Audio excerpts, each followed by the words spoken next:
A city disappears after a massive explosion. Soon after, an epidemic called Rusty Wind appears, putting humanity at threat of extinction. A disease that starts gradually rusting people's bodies until they reach a fatal state. We follow the story of Bisco Akaboshi, a wanted criminal from the Mushroom Guardians clan, who's looking for a legendary mushroom that can save his master from a rusty wind death and the whole world. Our story begins with a monk attempting to cross the Gunma border when he comes upon a wanted poster with an 800,000 sol reward for Bisco Akaboshi. According to the border officer, Bisco is a wanted mushroom terrorist who transformed Mount Akagi into a mushroom mountain. He further states that mushroom keepers are known as mushroom terrorists, who has some strange power to grow mushrooms after firing his arrows. However, those same mushroom spores are known to be the reason why there's an epidemic in Japan known as the Rusty Wind, a disease that spreads among the body until it reaches a level that kills the contained person. The officer examines the monk's documents before letting him go, but notices the bow in his possession and reminds him that monks are not supposed to own weapons. Suspicious of it, the officer shoots the monk because he believes him to be a fake. But when the bandages on his wounds are scratched, it is shown to be the real Bisco Akaboshi, who reacts by shooting an arrow at the gate, setting off a mushroom explosion. He quickly calls out to his master and father figure, Jabi, telling him they have failed and must wake Akutagawa, a giant crab, to flee away and escape the armed hippos chasing them. One of the hippos manages to jump on them, but Bisco uses his crazy strength to throw the hippo away. After fleeing, they choose to spend the night somewhere outside of Imahama City's limits, where he examines Jabi's rust illness and administers his medication. But he notices that regular mushrooms are no longer sufficient to keep him alive for long. The only way he has to save his dear master is by intensifying their search for the Rust Eater, a legendary mushroom that can absorb all rust. But Jabi tells they should stop looking for it because they aren't sure if they can use it. They will need to synthesize the mushroom to use it, but despite Jabi's teaching efforts, Bisco can't synthesize anything at all. He may be the strongest mushroom keeper in terms of physique and skills, but he's a good for nothing when it comes to the rest. Bisco then starts hearing how his master is literally saying his last words to him, his regret in life. But Bisco just ignores him, telling him to shut up because they have passed through 10 borders just to prevent his death. Sick of his master's talk, Bisco goes outside to check on Akutagawa. He quickly notices a missile heading their way and shoots it down with his bow. Jabi hears the ruckus and sees an escargot fight coming while preparing to shoot. He warns Bisco to hide under Akutagawa and uses his body to protect his dear student from another incoming attack. Bisco, feeling angry and fearful of losing his father figure, shoots an arrow at the escargot, breaking its armor and taking it down. He takes Jabi with him inside Imahama City, where he seeks Milo, a famous doctor, to cure his master. He barges into his clinic and threatens Milo, who is also known as Panda due to his black eye, to save his master. Otherwise, he will be dead meat. Milo says it's forbidden to synthesize medicine without permission. But Bisco quickly notices his surroundings and mentions that he was already doing it before. Furthermore, his medicine will have no effect because it misses a key ingredient. He then gives him a lurker mushroom, mentioning it's the best ingredient to use on his wanted medicine. He once again asks him to create a medicine, but Milo notices Jabi's injuries and says he needs to operate the old man. Meanwhile, some men in masks outside the clinic ask Bisco to surrender or they will kill him. But he points out he has the most important doctor in town as a hostage. But the men don't care and start opening fire. He then grabs Jabi and Milo and decides to run away, while exploding the whole clinic with his mushrooms. They hide in the sewers, where Milo is ordered to operate Jabi, while Bisco decides to go outside and deal with the men chasing them. But Milo stops him, stating that he's injured and needs to be treated first. After being bandaged, Bisco goes outside and quickly deals with the masked men. He takes one of their masks and finds a little girl named Tyrol, who starts begging to be spared, claiming that he's being hunted by the city governor. However, before she can reveal anything else, a crazy woman appears riding a bike and attacks him with her sword, pushing him against the wall. He then shoots an arrow at her, piercing her sword. She introduces herself, Pawu, the one who will capture him. He notices that her rust level is critically high and states that if the continues to fight, then she will soon die. But she starts blaming his mushrooms for being the reason the rust is spreading all over Japan. He reveals that those mushrooms grow in size while cleansing the rust. She still doesn't believe him and asks the dumb question, why doesn't he use his power to save Japan then? Well, because annoying people like her get in his way. Despite his claims, Pawu will not let him go. He starts noticing similarities between her and Milo and declares that he has discovered a fantastic doctor. Pawu becomes enraged and asks if he did anything to Milo. She then attacks him, but he used the time they were talking to grow mushrooms on her pole, causing her to lose her weapon, and uses a final arrow to knock her out. He takes her to Milo and Jabby, but is startled to see that Jabby is already fine and moving. His master says that he is alive thanks to Milo's medical skills. Milo then notices Pawu and explains that she is his older sister, and he offers her some of the medicine he gave Jabby to make her feel better. Jabby warns them that if they don't move, they won't be able to escape, and promises Bisco that he will distract the enemy while they flee, given the fact that he is injured and unable to travel. Bisco disagrees and adds that even if he finds the Rust Eater, he will still require someone to synthesize the medicine. Jabby then glances at Milo. He first refuses, but after seeing Milo's willingness to risk everything to save his sister, he agrees. While Jabby attempts to distract the Imahama Watch, Bisco and Milo walk towards the north gate, where he launches them and jumps over the walls using a mushroom. After successfully escaping the city, they travel on foot to seek the Rust Eater. Milo says that he feels Pawu has 3 months remaining, while Jabby has just 1. Even if the Rust Eater is in Akita, the nearest possible location, they will not be able to obtain it and return in time by walking. Bisco says he has a plan and that they can take a shortcut through the mines of the Ashio Bone Coal Mountains. But Milo starts noticing they're heading in the opposite direction of their goal. Bisco then explains they need their third member. He whistles, and Akutagawa emerges from the dirt. Bisco says that it's his brother, a steel crab.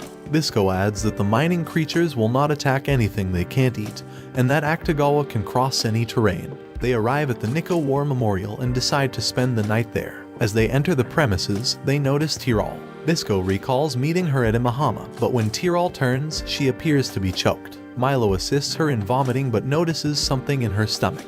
He then kisses Tyrol and pulls out a balloon worm. Milo reveals that the worm is being used by the governor to prevent slaves from escaping, being also the same governor who's spreading the lies about mushroom keepers being the cause of the epidemic, as he only aims to profit from people who buy his medicine. Tyrol is startled that the governor of Imahama has been using them on his special soldiers, but it explains why they were always taking a particular medicine. Later, Bisco and Tyrol wake up in the middle of the night due to some strange vibrations. Outside, Milo and Akutagawa are fleeing while being pursued by a huge crab carrying the Nikko War Memorial. Bisco informs Milo that the main body of the animal is a coal-eating mantis shrimp that consumes bone coal, and that the bone coal Tyrol tossed away awakened it up.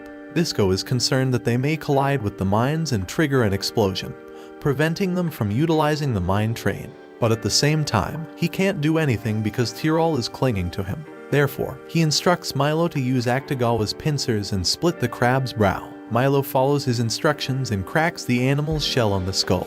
Bisco then leaps in and fires an arrow, causing a swarm of mushrooms to sprout and halt the beast. In the end, Bisco is relieved that the mines are safe, but suddenly, one of the animals fires a gun and blows out the mines, forcing them to follow another path. They all decide to resume their rest for the night, but Bisco awakens the next morning to Milo's screaming. Tyrol stole their money, but she did leave her food behind. That means she literally forced them to buy it. Nevertheless, they continue their quest and come upon a watermelon while crossing a dried-up sea. Bisco rushes to retrieve it, but a child beats him to it. Bisco shouts at the child and begins chasing after him until he captures him.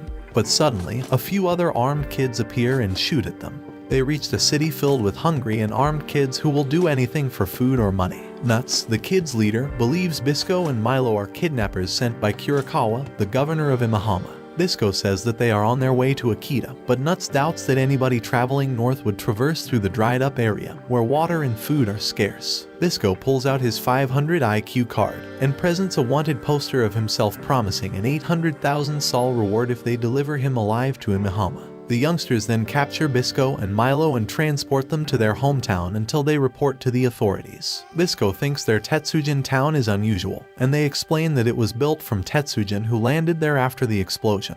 Bisco notices a harpoon on the wall and asks about it. Nuts tells that it belonged to his father, who was head of the community but died after standing up to Imahama. Nuts heads down, leaving Kusuk to care after Bisco. Bisco recognizes the train route map and how he utilized an underground tunnel as Kusuk is looking at a map. Kusuk is excited and tells that a mushroom keeper saved his life when he was young, and he offers the map to Bisco because his father always wanted to thank the mushroom keepers. Then Kusuk departs, asking Bisco to be a good puppy and stay put. However, the city is suddenly attacked by blowfish because the weather is unusual, making them active. Furthermore, food is limited, so their best option is to feed on humans. The children begin to battle the fish but are helpless. Bisco leaps on one of them as it captures Kusuk and breaks it in half with the harpoon. Nuts asks how he escaped, and Bisco reveals that the shackles and bars were corroded and no issue for him. He then tells Kusuk that the map he gave him is faulty because it lacks furigana. This only proves one thing: Bisco can't read. Bisco then offers him a deal. He will shoot one arrow for every station he can correctly identify from the map in order from top to bottom. Kusuk then begins naming the stations, while Bisco shoots the fish, making mushrooms grow and destroying them. Bisco then leaps back to his feet and summons Akutagawa and Milo, claiming they will head to their next location. They soon arrive at Shimabuki, a snow-covered area, but as natural, it's cold as hell, forcing him to locate a trading camp to seek shelter and warm up. Bisco discovers a clump of snow with something coming out of it, and when he pulls it, they discover Tyrol, who is almost dead from hypothermia. They set up a tent for Tyrol to recover, and she later explains that she repaired a chopper and was on her way to Miyagi, but it was shot down by anti-aircraft artillery. Bisco explains it's karma, she did bad things all her life, therefore she will get bad things in return. Bisco adds that they must move quickly and are on their way to the Shirakawa Line subway. Milo then finds a merchant's camp and leads them there. Since Bisco can't comprehend what the dealers are saying, Milo is the one who must bargain with them. They strike a nice deal on a dried gigantic eel and obtain some warm gear as well as a book. They continue on their way and arrive at Kitsunezaka Station, where they discover a train that appears to be able to function as they investigate the subway. But there's a problem. It requires money to work. Not just any money, it needs the old Japanese currency. Tyrol reveals that she used to be a mechanic and plans to fix the train, making it work without using any money. While they wait, Milo inquires about Jabi, to which Bisco responds that he is both his mentor and his father figure. They start explaining their motives on how Bisco wants to save Jabi, and Milo wants to save his cutie sister, and they basically start their brotherhood to save their loved ones. Tyrol then joins them, claiming she overheard everything. She asks how Milo can risk his life to save someone else. Milo responds because he loves his sister, something she doesn't know of. They go through the field guides they received from the traders, and wonder what type of book it is because it has drawings of various animals. Bisco notices the artistic technique and claims it was done by a mushroom keeper. He further explains that the book should mention several types of mushrooms and which kind of animals generate each mushroom.